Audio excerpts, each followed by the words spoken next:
What's going on, YouTube?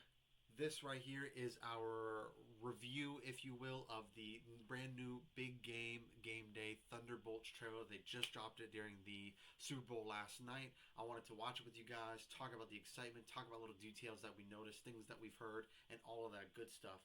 So without further ado, we're going to get into it right now. Let's talk facts. The Avengers are not coming. Who will keep the American people safe? There's some big threat out there, and you are gonna help me stop it. Wait, us? Yeah, you. Why, you got... By the way, first thing off the rip, one thing that I've noticed, and it was like the other trailer was questionable, but this one's more clear. Taskmaster is either immediately taken out of this movie in a non-life-threatening way, or is immediately just zoinked off. Like, that's going to be the first person that dies because she's in, like, none of the marketing. They market her in this trailer, but she's, like, in none of it. And you'll see what I'm saying, like, for this scene, for instance, but just watch. Someplace to be? I love that guy. So none of us comply? So what, we all just punch and shoot? I can't think of a worse group of people trying to work together. Look, me! John, stop! Where are you? This movie's going to be so fun. Everyone here has done bad things. You can't escape the past. Hey, it's like your mind is somewhere else. So you can do something about it now, or live with it forever. This could get messy. No shit. You thought you were gonna be some great saviors? That overture, that voice, the way it sounds, I know it's not, but it gives me that, like, Ultron vibe of, like, just, like, menacing, like, fear almost, like how when they drop the No Strings trailer, like, I feel a little fear when whatever that is speaks. I'm pretty sure it's the Void, but we'll get into that. You can't even save yourself. Sentry, yeah. They're being can't do super this. secretive on the costume, No too. one here is a hero. Lena, when I look at you, I don't see your mistakes. That's why we need each other. Okay, that was really good. We are the Thunderbolts! Not. Hold on, I know I didn't finish. I'm sorry. I don't see your mistakes. That's why we need each other. Okay, that was really good. We are the... Not his shield. Not his shield being completely bent. Oh man, not my Captain America. Thunderbolts! Can't call ourselves that. God, thank you.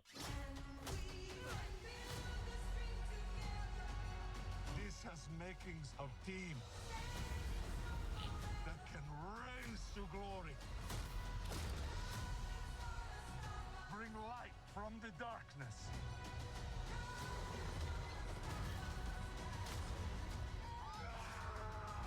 This team can be the heroes on the Wheaties box.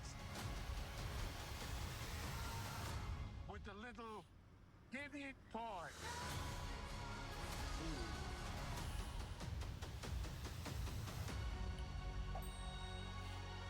Alexei, have you slept? I'll sleep when I'm dead. I'd like not to die today, so maybe somebody else should be driving. That, oh man, chat, that looks so fun, and there's so many, like, it raises such good questions. Like, okay, it's clear to me now between the teaser trailer we got and the and this trailer that Bob is Sentry, and with Sentry comes Void. So that's really interesting. I'm really, really excited to see them tackling that on the big screen. I think that'll be really interesting. This dynamic for this group is going to work so well, in my opinion, because they're all this... I heard it somewhere. Someone said basically it's like the Guardians on Earth. They're literally like a merry band of misfits, like people from different levels of, like, shitty on what they've done, with the gray, Winter Soldier area, of course. And I I mean, I can't wait. Like, him and Yelena are, like, legit heroes. Like, John Walker's just trying his best. You've got the Red Guardian. You've got Ghost, which obviously we saw the heel turn on her at the end of Ant-Man. And it's really cool that they're bringing back some of these characters, especially some of them so quickly. Like Yelena, big fan favorite, obviously. Like Red Guardian. Like John Walker. And I like that we're continuing this stream where I want Marvel to continue to be confident in giving us new characters and new storylines in television and then transferring that onto the big screen or vice versa. I understand the complaint behind not wanting to do that and how it can divide your audience and things like that, but it works so well because the small screen gives you time to build things, and then you can just introduce those things in a pseudo simplistic manner, like you're just brushing over it, like they've done for a very long time in the MCU, where you don't necessarily need to watch every project.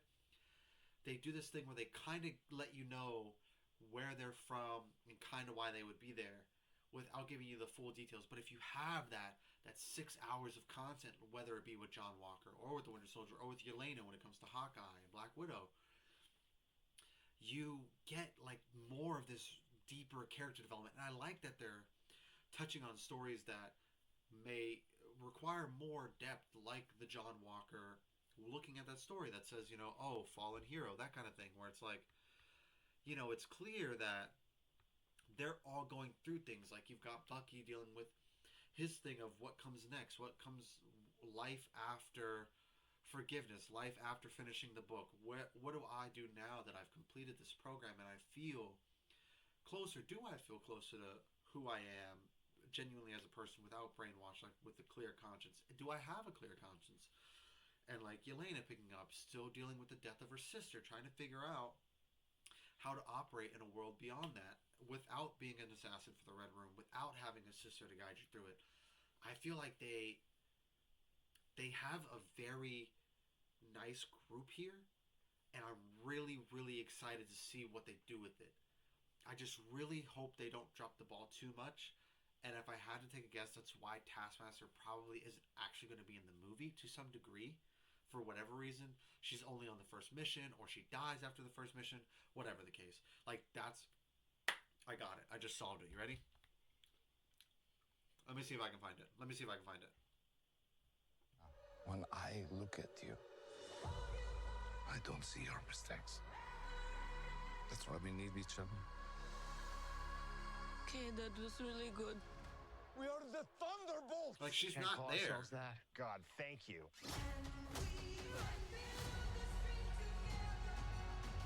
Also, so happy that the Avengers Tower is coming into play. I mean, it got bought years ago. It got bought in Homecoming, right? That's post-Civil War, 2017. And we haven't seen anything, any development with this beyond Peter gliding through it at the end of Far From Home. That's literally it. So I'm really excited this comes back into play. And I'm really excited to see, like, Allegra. Bro, Julie Louis-Dreyfus, like, I loved her very briefly in Falcon and the Winter Soldier. I love that she popped up in Black Panther 2. I can't wait for them to develop her more. So This is making a team that can rise to glory. If I didn't go too far. Bring light from the darkness.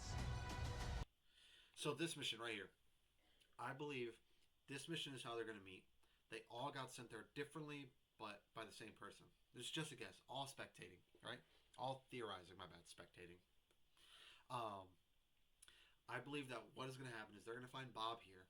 He's going to be a good guy, but this is also going to be the first time they see Void at the same time. They're going to see that other half, and the Void is going to kill Taskmaster. And then, boom, she's off the field. One less character to develop, one less loose end in the MCU where it's like, where is this person? Boom, all cut and done, and it sets up the seriousness of the villain of the movie, especially considering what Taskmaster can do, where she can just mimic what other people do. So I'm pretty sure that's what's going to happen, because as you can tell, like, even that scene where they're having the big hoorah, they're calling themselves the Thunderbolts, she's not there. So and I think that's probably why, especially considering you see the scenes where they're like turning into shadows, which is incredibly well done, like so well done. I cannot wait, and I'm curious because I just read a tweet last night that said, or spectating, no one confirmed it wasn't from Marvel itself, or you know what I mean, or Anthony Mackie or Kevin Feige, but essentially that Captain America: Brave New World takes place 2 years after Falcon and the Winter Soldier. So I'm excited to see where this falls in the timeline and what is what. I'm really excited because these two projects feel like they're their closest in style, as far as like they're all grounded people, all operating in Earth in a government sort of way between this and in Captain America.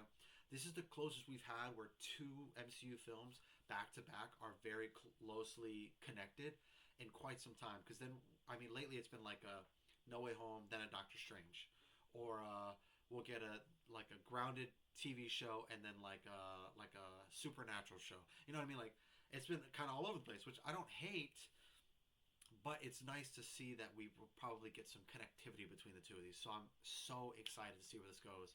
I'm good. I'm sold. I don't need any more marketing personally. I know this isn't it, but I'm all good right here. I'm so excited. But more importantly, I want to know what you guys thought. So let me know down in the comments below. Make sure you like, you comment, you subscribe so you can come back and keep telling me what you like about this movie and every other movie we talk about on the YouTube channel.